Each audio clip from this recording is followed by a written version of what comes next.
алдымен әдемі көңіл күймен менің қолымда сиқырлы сандықша тұр балалар. Бұл сандықшаның ішінде сіздерге арналған сыйлық бар екен балалар. Қазір сіздер соны өздеріңнің қалаулары бойынша таңдаған сыйлықтарды аласыңдар. Бір-бірін ала отырыңдар.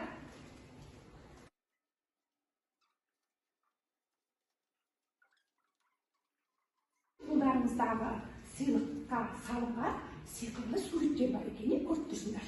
Енді сол суреттерге назар салып қараңызшы. Қараңыздар. Балалар, ненің суреті көріп тұрсыңдар? Жаңбырдың, судың, қар суретін таңдаған балалар бірінші топқа бара қойып, екінші топқа, ортадағы топқа бара қойыңдар. Жаңбырдың суретін таңдаған балалар үшінші топқа бара қойыңдар. Осыны балалар біздер жаңбырдың жауын, қардың жауын, балалар не атаймыз? Ауа райы деп атаймыз. Міне осы ауа райының құбылыстарының бірі жаңбырға арналған өткен сабақта біз ән үйренген болатынбыз. Қазір барлығымыз сол әнімізді, жаңбыр әнімізді орнымыздан тұрып, әдемілеп орындап берейік.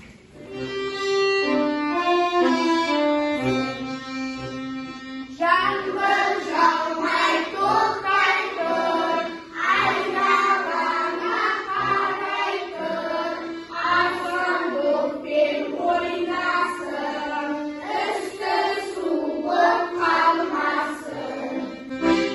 Көрмен балалар, көркемдеп, әдемілеп орындап беруге жарайсыңдар балалар. Ал енді балалар айта қойыңдаршы, жаңбыр жауғаннан кейін жерден не пайда болады? Пайда болады. Өте дұрыс айтасыңдар. Сонымен балалар, бүгінгі сабағымыздың тақырыбы су туралы ән деп аталады. Мақсаты есту қабілетіне сүйеніп, таныс дыбыстарды, музыканы тану туралы әңгіме тақырыпты ашамыздар. Ашық балалар. Су тіршілік көзі, ол сұйық зат, өзен, бұлақ, көл, теңіз, мұхиттарды құрайды. Аспаннан жаңбыр түрінде түседі су. Күн суыққанда су қатып, мұзға айналады. Жер бетінде ең көп тараған зат ол су екен балалар. Бұлар жер асты суларының жер бетіне шығып жатқан су көзі. Бұл таулы, қырақты аймақтарда, өзен көл жағаларында жиі кездеседі. Ендеше балалар мына суретке қарай қойыңдар. Мынау балалар ағып жатқан су, яғни бұны бұлақ деп атаймыз балалар. Бұлақ деген бұл таудан, таудың басынан, тереңнен шығып жататын мөлдір таза су екен балалар. Бұлақ суы салқын болады, ішсең шөлің қанады. Ендеше осы бұлақтың әдемі сылдыр дыбысын музыкамен қалай бейнелеген екен, соны тыңдап көрейік бәріміз.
Ендеше осы әнімізді бірге үйренейік балалар.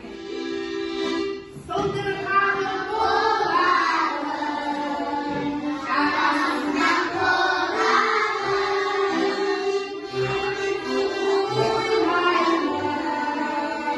басып шалғы қорағын. Балалар, ән не туралы айтты балалар? Су және бұлақ туралы айтылды. Ән қалай айтылды, қалай Iya ballar, dұрыс айтасыздар. Жаңбыр тобына балалар қол шатыр әдісіменен тапсырма беріледі. Ал бұлақ тобына ғажайып аквариум әдісі бойынша сұрақтарға жауап береміз. Бүгінгі сабақта не білгенімізді, не үйренгеніміз жайлы сұрақтар қойылады. Ал қар тобына балалар қар лақтыру әдісі бойынша сұрақтарға жауап береміз балалар. Балалар енді қар лақтырып сұрақ қояды. Бүгінгі сабақта не туралы біздің жібек? Қандай ән үйренді? Жаңбыр туралы ән айтты ғой, және су туралы әніміздің аты не болды? Сылдыр бұлақ болды. Ал Айсана саған сұрақ. Қазір қандай мезгіл? Қыс мезгілі. Қыста не жауады? Қар жауады. Және тағы не болады? Күн аяз болады. Қарын кию керек. Иә, өте жақсы жарайсың Айсана. Ал енді екінші топқа бар не? Сіздердің қол шатырларының тамшыларына сұрақтар. Осы сұрақтарды ала қойыңдар. Кәне, аңсар ала қой бір сұрақты. Ала қой. Сусыз тіршілік бар ма? Тіршілік жоқ, өте жақсы аңсар. Ал кәне, айта қой. Хабиба ала қой мына. Хабибаға жаңбыр әнін айтып бере қой дейді. Жаңбыр әнін айта қойшы. Жаңбыр жаумай тоқтай тұр, айналаңа қарай тұр. Хабиба гүлдер жинасын, үсті су боп қалмасын. Жарайсыңдар. Енді бұлақ тобына балалар. Бұлақ тобына қараңдаршы неге. Мынау ғажайып аквариум балалар. Сендерге осының ішіндегі сұрақтарға қараңдаршы, ұстап көре қойшы. Ішінде балықтар жүр, аквариум ішінде көре қойып. Міне, осында балалар сұрақтар бар. Қазір осының ішінде сұрақтарына жауап бере қояйық. Мен оқи қояйын балалар.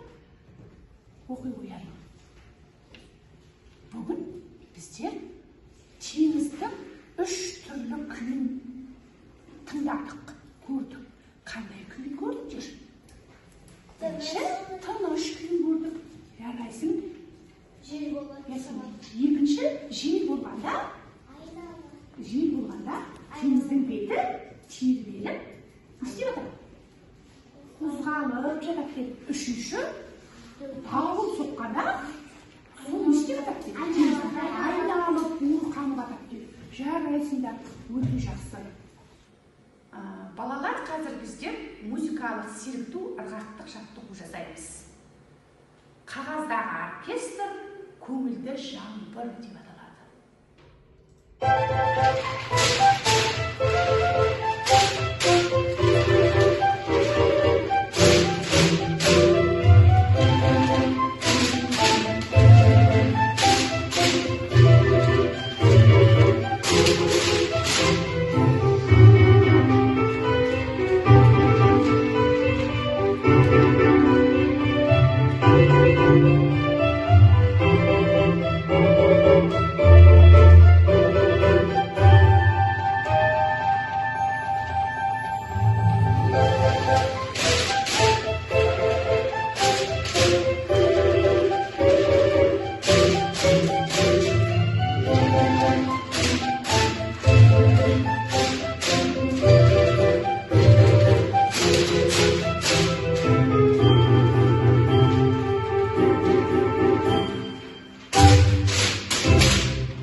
Бүгінгі сабағымызды қорытындылайық.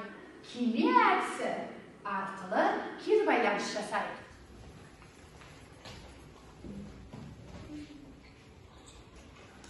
Кім кері байланыс жасады?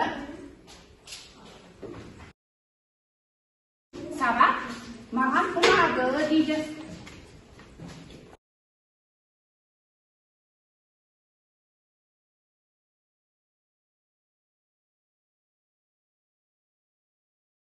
Albatta balalar barbızlarını жақсы түсініңдер. Оны сіздердің жасаған кері байланыстарынан көріп тұрмын. Сабақты жақсы түсінгендерің үшін барлықтарыңызды тамаша, керемет, жарайсың смайликтермен бағалаймын.